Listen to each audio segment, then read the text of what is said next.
दिवाळी म्हटलं की जास्तीत जास्त घरात होणारा पदार्थ बुंदीचे लाडू. घरच्या घरी कसं करायचं, अगदी बाजारात मिळतो त्या पद्धतीचा. आणि बुंदीचे लाडू छान व्यवस्थित वळण्यासाठी पाक कसा तयार करायचा, बुंदीचा लाडू चुकला तर मग काय करायचं, ते सुद्धा या व्हिडिओमध्ये लास्टला सांगितलेलं आहे. त्यासाठी व्हिडिओ स्किप न करता पूर्ण पहा. इथे मी बरोबर 200 ग्राम इतकं बारीक दळलेलं घरचं बेसन पीठ घेतलेलं आहे. कपनं मोजल्यास 2 कप इतकं आहे. तर पहिल्यांदा हे चाळून घ्यायचं. किती जरी बारीक दळलेलं असलं तरी सुद्धा बेसन पिठाचे कुठलेही पदार्थ करत असताल तर चाळून घ्या, कारण बेसन पीठ हलकं फुलकं होतं. तर इथे मी कपनं पाणी टाकून घेत आहे, म्हणजे पाण्याचा अंदाज सुद्धा समजतो. बुंदीला छान रंग येण्यासाठी पिवळा कलर साधारण पाव चमचा इतकं टाकून घेतलेला आहे. इथे तुम्ही हळद सुद्धा वापरू शकता. तर सुरुवातीला 1 कप पूर्ण पाणी मी वापरलेलं आहे. आता दुसरं कप चालू झालेलं आहे, म्हणजे ज्या कपाने आपण पीठ घेतलेलं आहे त्याच कपाने मी पाणी सुद्धा मोजून घेत आहे, म्हणजे तुम्हाला सांगायला सोपं पडतं. तर या ठिकाणी आपण सोडा वगैरे काही वापरणार नाही. फक्त या पिठाला छान असं गुठळ्या मोडून व्यवस्थित हलकं फुलकं एकसारखं फेटून घ्यायचं आहे. जसजसं तुम्ही हे पीठ फेटून घेताल तसतसं हे पीठ हलकं होतं आणि बुंदी जी आहे छान हलकी होते, छान फुगल्यासारखी तयार होते.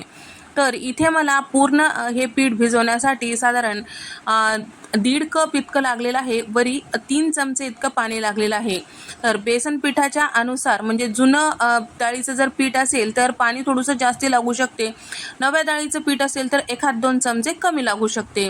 तर या ठिकाणी आपल्याला या पद्धतीचं पीठ ठेवायचं आहे. तर पीठ पूर्ण व्यवस्थित भिजून घेतल्यानंतर तुम्हाला दाखवते, पळीनं हे बॅटर जेव्हा आपण खाली टाकतो त्यावेळेस एकसारखं अशा पद्धतीने धार पडत आहे. कुठल्याही प्रकारचं घट्ट वगैरे पीठ नाही. परत पळीने सुद्धा मी 1 मिनिटभर हे पीठ छान फेटून घेतले, गुठळ्या राहू न देता. तर या पळीच्या मागे पीठ तुम्ही बघू शकता. इतपत हे पीठ मी दाटसर ठेवलेलं आहे, अगदीच पातळ सुद्धा केले नाही. आता पीठ व्यवस्थित झालं का नाही ते पाहूया. इथे मी बुंदी गाळायचं 2 नंबरचा झाऱ्या घेतलेला आहे. झाऱ्यावर पीठ टाकून पाहायचं आहे. तर व्यवस्थित असं हे पिठाचे थेंब खाली पडत असतील तर समजायचं की बुंदी व्यवस्थित अशी तेलामध्ये गाळली जाते. जर एकसारखं हे पीठ खाली धार लागत असेल तर पातळ झालं असं समजायचं, तेव्हा पीठ टाकून तुम्ही ॲडजस्ट करू शकता. किंवा जर व्यवस्थित असं पीठ पडत नाही, जास्त असं तुम्हाला झाऱ्या आपटावं लागत असेल तर त्यावेळेस समजायचं की पीठ घट्ट झालं. तर मी इथे 2 कप पाणी घेतलेलं होतं. तर घेतलेल्या पाण्यामध्ये फक्त एवढं पाणी शिल्लक राहिलेलं आहे. बुंदीच्या लाडूमध्ये थोडीशी कलर बुंदी सुद्धा असते, त्यासाठी इथे मी 2 वाट्यामध्ये पळीभर पीठ टाकून घेतलेलं आहे. आणि एकात हिरवा आणि एकात लाल थोडंसं चिमूटभर कलर टाकून छान असं मिक्स करून घेतलेलं आहे. हे पूर्णपणे ऑप्शनल आहे. तुम्हाला जर फूड कलर वापरायचा असेल तर वापरू शकता, किंवा तुम्ही पिवळीच बुंदी ठेवू शकता तुमच्या आवडीनुसार. आता हे बॅटर जे आहे बाजूला ठेवूया, बुंदी तळून घेऊया. तर या ठिकाणी अगदी महत्त्वाचं आणखीन एक गोष्ट म्हणजे आपण जे तळण्यासाठी तेल गरम करायला ठेवलेलं आहे, तेल अगदी व्यवस्थित गरम असेल तरच बुंदी छान अशी गोल गरगरीत बनते. तर या ठिकाणी जेव्हा आपण झाऱ्यामध्ये हे पीठ टाकतो त्यावेळेस बुंदी तेलामध्ये खाली जाऊन लगेचच वर येते, त्यावेळेस समजायचं की आपलं तेल जे आहे छान असं गरम आहे. जर खालच्या साईडला जाऊन वरच्या साईडला येते वेळेस करपलं की तेल अति गरम आहे असं समजायचं.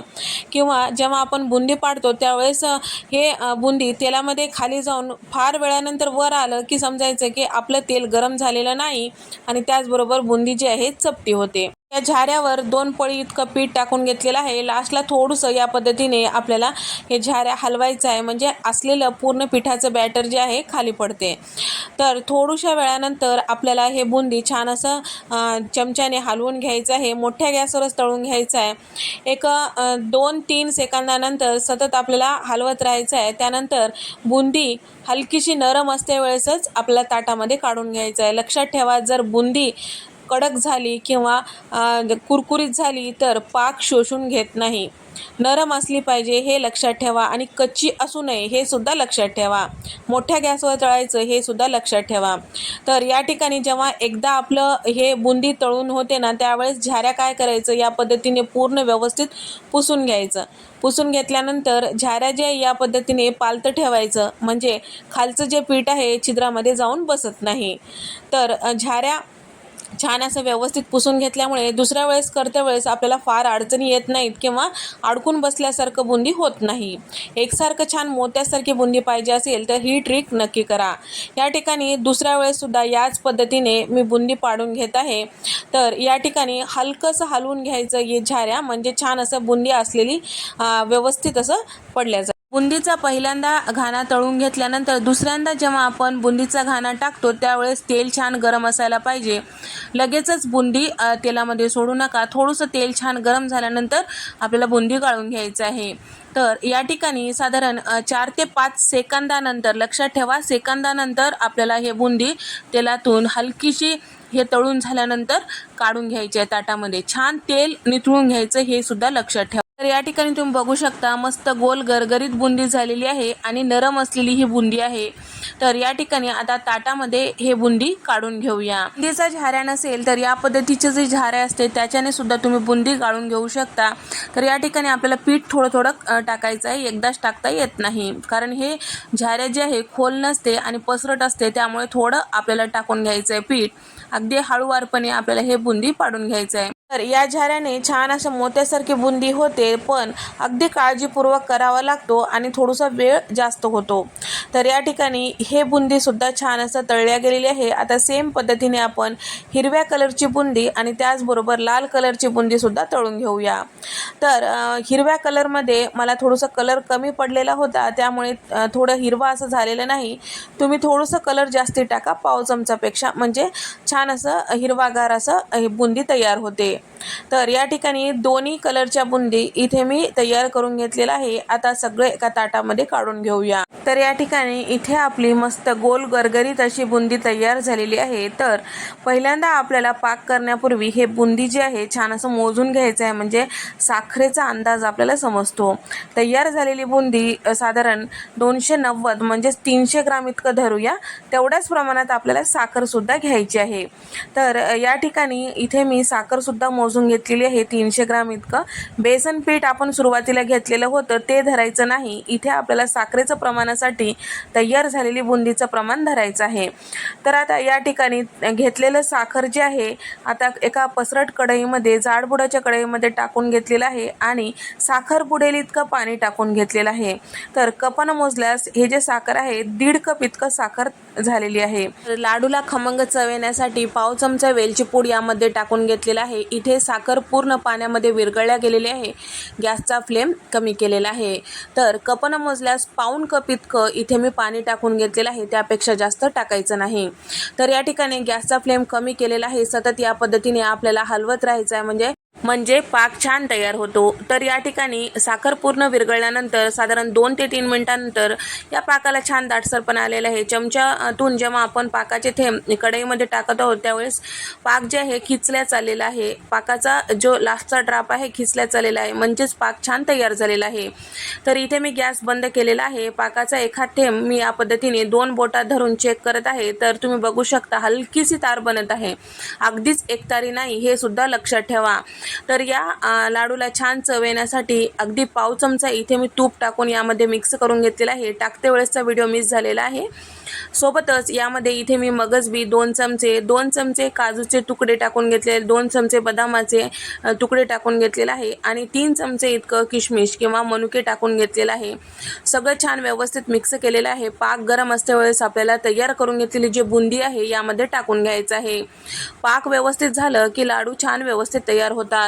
तर या ठिकाणी हे सगळं छान व्यवस्थित एखाद मिनटं आपल्याला छान मिक्स करून घ्यायचं आहे. त्यानंतर एक 2 ते 3 मिनिटासाठी झाकून ठेवायचं आहे, म्हणजे पाक छान व्यवस्थित शोषल्या जाते. झाकण लावल्यामुळे याला छान वाफ धरल्यासारखं होतं.